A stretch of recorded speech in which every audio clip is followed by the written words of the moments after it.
La Suprema Corte de Justicia de la Nación está trayendo la discusión de pues un tema muy relevante, un tema que ha sobajado mucho, pues sobre todo al sector empresarial y que se ha utilizado como medida coercitiva para perseguir pues a los más que delincuentes adversarios políticos de este régimen, y son esas facultades, se dice, inconstitucionales, y eso es lo que va a discutir precisamente la máxima instancia de procuración de justicia de este país, la constitucionalidad o inconstitucionalidad de las facultades que le dieron a la Unidad de Inteligencia Financiera para congelar sin previo aviso pues cuentas de acreditados del sistema financiero mexicano. Diputados de oposición promovieron precisamente esta acción de constitucionalidad. Un ministro de la Corte ya tomó el caso y se estará discutiendo en los próximos días. Vamos a platicar con Ambrosio Michel, socio director de Michel Abogados, especialista en delitos fiscales, ex subprocurador fiscal. ¿Cómo estás, Ambrosio? Buenas tardes, Darío. Buenas tardes, Rogelio. Gracias por la invitación. No, gracias a ti por aceptarla. ¿Cómo ves esta decisión de la Corte de atraer este caso? Creo que ya es momento de que la Corte, ante esta promoción, ante esta acción de inconstitucionalidad promovida por los senadores de oposición, se pronuncie en definitiva respecto de las facultades de la Unidad de Inteligencia Financiera. Efectivamente, hace un momento señalabas, y mucho se ha platicado sobre esto, respecto de la inconstitucionalidad con la cual la Unidad de Inteligencia Financiera en algunas ocasiones ejerce su facultad para incluir en la lista de personas bloqueadas a tanto personas físicas como personas morales.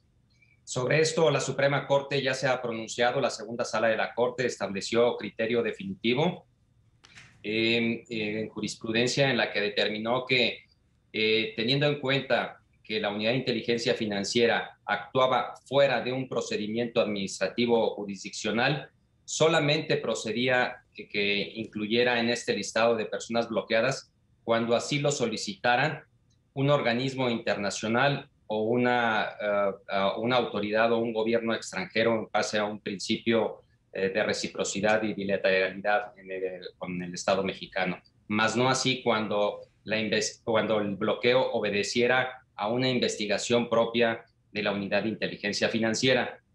Esto teniendo en cuenta que la Unidad de Inteligencia Financiera es una unidad administrativa perteneciente a la Secretaría de Hacienda y Crédito Público, y considero no solamente un servidor, sino la comunidad y ya la Corte en otra decisión de la primera sala, que estas facultades consistentes en determinar que una persona debe de ser privada de los servicios financieros por estar relacionada con delitos, tiene más que ver con la investigación y persecución de estos, lo cual corresponde de manera exclusiva al Ministerio Público. Por supuesto. En esta revisión, Ambrosio, buenas tardes, te saluda Rogelio Varela. En esta revisión que se hace en la Suprema Corte de Justicia, ¿tendría que, digamos, que preservarse el derecho de la libre audiencia? Es decir, que pues les avisen a los afectados de que van a congelar sus cuentas y poder de alguna manera defenderse. Bueno, es muy importante ese punto, Rogelio. Buenas Buenas tardes. tardes. Hoy por hoy, todavía las disposiciones de carácter general y que estuvieron, las disposiciones de carácter general que regulan las facultades que se le dan a la Unidad de Inteligencia Financiera en el artículo 115 de la Ley de Instituciones de Crédito, establecen un procedimiento que ahora, con esta reforma que se publicó en el Diario Oficial de la Federación el 11 de marzo de este año, pretenden dar dentro de un procedimiento la garantía de audiencia ex post, es decir, después de que se lleva a cabo el congelamiento de cuentas. Esto sí es constitucional en virtud de que no son actos privativos, no son actos que de manera definitiva estén privando de la propiedad o la titularidad de derechos a los sujetos objeto del bloqueo.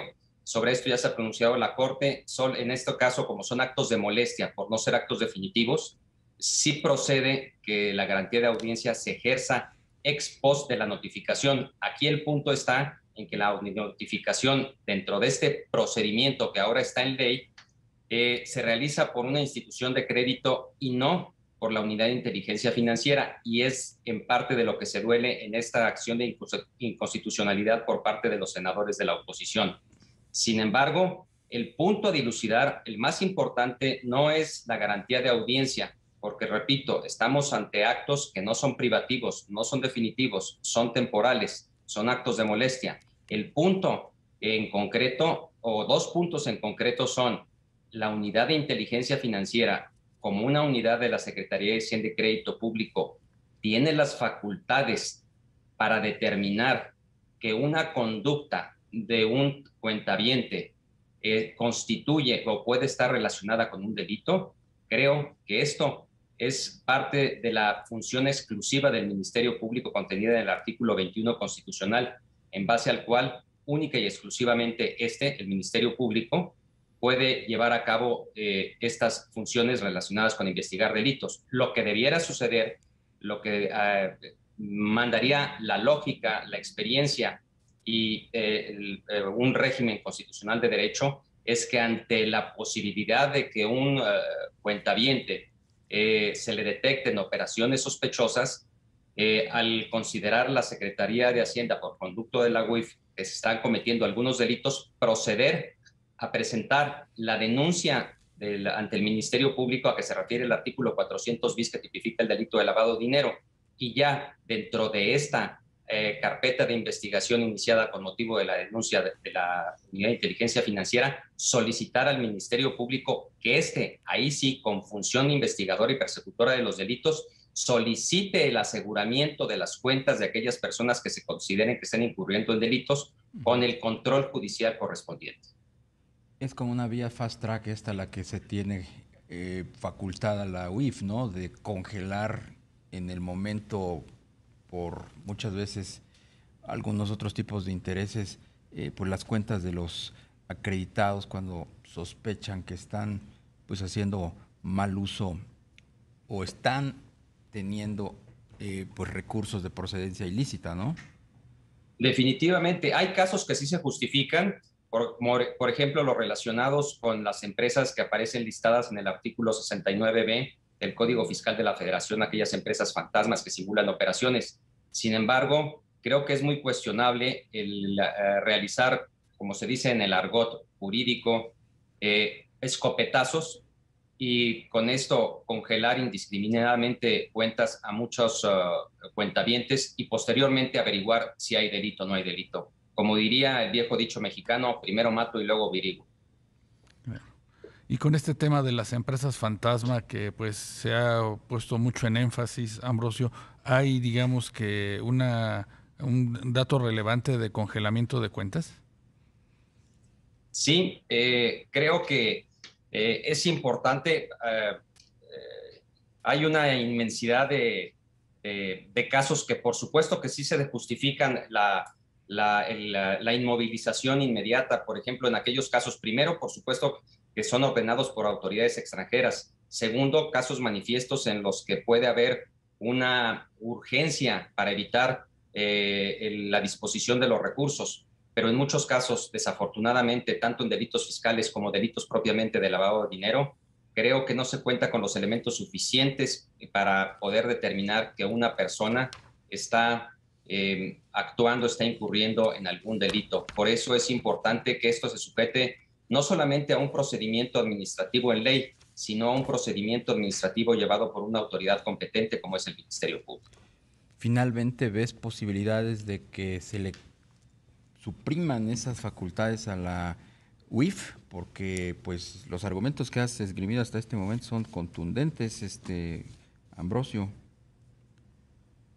Son contundentes no solamente porque los haya expresado en este momento, sino también son contundentes y creo que son vinculatorios, teniendo en cuenta que, como dije hace un momento, la primera sala de la Corte ya se pronunció en este sentido, señalando que estos bloqueos de cuentas llevados a cabo por la Unidad de Inteligencia Financiera, aún dentro de un procedimiento administrativo con el que pretenden justificar la constitucionalidad de sus actos, está fuera de las facultades del Ministerio Público, invade sus facultades y por lo tanto son inconstitucionales. Por eso, con independencia de conocer a ciencia cierta esta acción de constitucionalidad que aparece listada ya en la página de la Corte con el número 58/2022, creo que es el momento oportuno para que la Corte se pronuncie para determinar si en verdad existe esta auténtica invasión de facultades, de atribuciones de la UIF respecto a las del Ministerio Público, para decretar que en estos casos deberá sujetarse a una decisión del Ministerio Público previo control judicial. ¿Y ya se sabe qué ministro va a tener el expediente?